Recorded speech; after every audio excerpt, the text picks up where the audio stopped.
A mente de um recém-nascido é uma lousa em branco? Aguarda estímulos e informações do mundo para obter estrutura e forma ou possui uma estrutura pré-formada que influencia a forma como vivenciamos o mundo? Esta questão há muito interessa a psicólogos e filósofos. Carl Jung, o psiquiatra do século XX e fundador da psicologia analítica, acreditava que este último era o caso. Existem, de acordo com Jung, estruturas psíquicas idênticas comuns a todos que são hereditárias e influenciaram a maneira como todos os humanos vivenciam o mundo. Jung chamou essas estruturas de arquétipos e neste vídeo forneceremos uma introdução detalhada aos arquétipos explicando o que eles são, como influenciam nosso vivo e sua relação com os símbolos e as ideias de Jung sobre a ligação entre as experiências religiosas e os arquétipos. Carl Jung, além de psiquiatra praticante, foi um dos maiores especialistas no estudo da simbologia religiosa e mitológica. Foi o trabalho em ambos os campos que o levou à descoberta dos arquétipos em estudando os mitos e religiões das culturas passadas e presentes. Jung percebeu que muitos deles compartilhavam padrões semelhantes, temas e símbolos. Isso era interessante por si só, mas o que despertou ainda mais a curiosidade de Jung era que alguns desses mesmos temas e símbolos surgiam nos sonhos e fantasias de pacientes que sofriam de esquizofrenia. O que poderia explicar tais semelhanças? Jung propôs que a mente humana, ou psique, não é exclusivamente o produto da experiência pessoal, mas contém elementos que são pré-pessoais ou transpessoais e comuns a todos. Ele chamou esses elementos de arquétipos e propôs que é sua influência no pensamento e no comportamento humanos que dá origem às semelhanças entre os vários mitos e religiões. Para compreender adequadamente o papel dos arquétipos, devemos primeiro explicar a concepção de psique de Jung. Jung descreveu a psique como a personalidade total de uma pessoa abrangendo todos os pensamentos, comportamentos, sentimentos e emoções. Jung dividiu a psique em 3 reinos principais: consciência, o inconsciente pessoal e o inconsciente coletivo. Esses 3 reinos não estão isolados um do outro, mas interagem constantemente de maneira compensatória. O reino consciente é simplesmente um campo de consciência que consiste naqueles conteúdos psíquicos dos quais alguém tem conhecimento. Em outras palavras, qualquer experiência que entre no campo de consciência de alguém assume a qualidade de consciência. O reino consciente da psique, embora extremamente importante por si só, está de acordo para Jung, diminuído em escopo pelo reino inconsciente. O inconsciente consiste naqueles conteúdos psíquicos dos quais não temos consciência e Jung o dividiu em 2 partes principais, o inconsciente pessoal e o inconsciente coletivo. Consiste em acontecimentos da vida considerados insignificantes, esquecidos ou reprimidos devido ao seu caráter angustiante. Além do inconsciente pessoal, há um domínio mais profundo e fundamental do inconsciente que Jung chamou de inconsciente coletivo. O inconsciente coletivo consiste em estruturas psíquicas ou categorias cognitivas que não são exclusivas do indivíduo, mas sim compartilhadas por todos. A maneira como olhamos o mundo, em outras palavras, o inconsciente coletivo é o lar dos arquétipos, como disse Jung.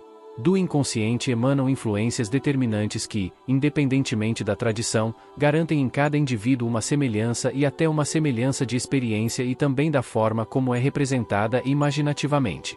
O aluno de Jung, Erich Neumann, usou a analogia dos órgãos físicos para ajudar a iluminar o conceito do arquétipos, assim como um corpo é estruturado por órgãos que são em grande parte formados antes do nascimento. Assim, a mente possui órgãos psíquicos que a estruturam, ou seja, os arquétipos. Além disso, basta adicionar os órgãos físicos. Na maioria dos casos, operam sem uma consciência consciente. O mesmo acontece com os arquétipos, e o mais importante, apenas como órgãos físicos funcionando adequadamente são essenciais para um corpo saudável. Uma mente saudável depende do funcionamento adequado dos arquétipos, como explica Neumann.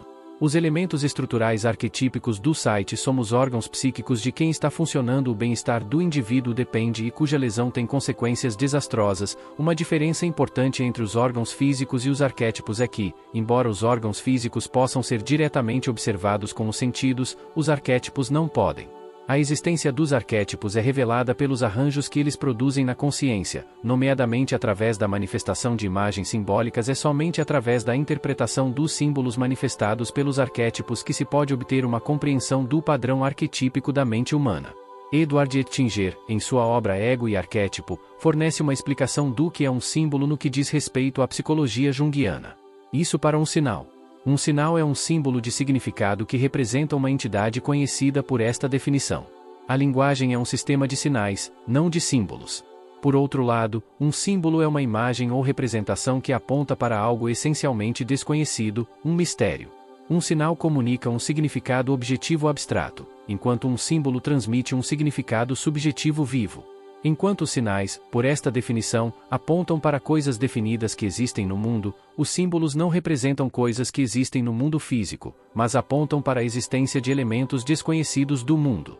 A psique ou os padrões do inconsciente. Como disse Jung, sempre que falamos de conteúdos simbólicos, nos movemos em um mundo de imagens que apontam para algo inefável. Não sabemos quão claros ou obscuros são essas imagens, metáforas e conceitos em relação ao seu objeto transcendental. No entanto, não há dúvida de que há algo por trás dessas imagens que transcende a consciência e opera de tal forma que as afirmações não variam ilimitada e caoticamente, mas claramente todas se relacionam com alguns princípios básicos ou arquétipos. É importante salientar que os arquétipos não manifestam exatamente o mesmo conjunto de imagens simbólicas para cada pessoa. Em vez disso, os arquétipos fornecem a estrutura, não a forma específica da imagem simbólica. A forma específica que as imagens assumem difere de cultura para cultura e até individualmente. No entanto, como Jung afirmou no passado que acabamos de citar, a manifestação simbólica dos arquétipos não varia ilimitada e caoticamente. Portanto, à medida que tomamos nota e refletimos sobre os símbolos conforme eles se manifestam na consciência, o conhecimento da estrutura arquetípica da mente pode ser obtido. Eric Newman descreve o papel do símbolo e da produção de conhecimento dos arquétipos da seguinte maneira: a forma de representação peculiar ao inconsciente não é a da mente consciente.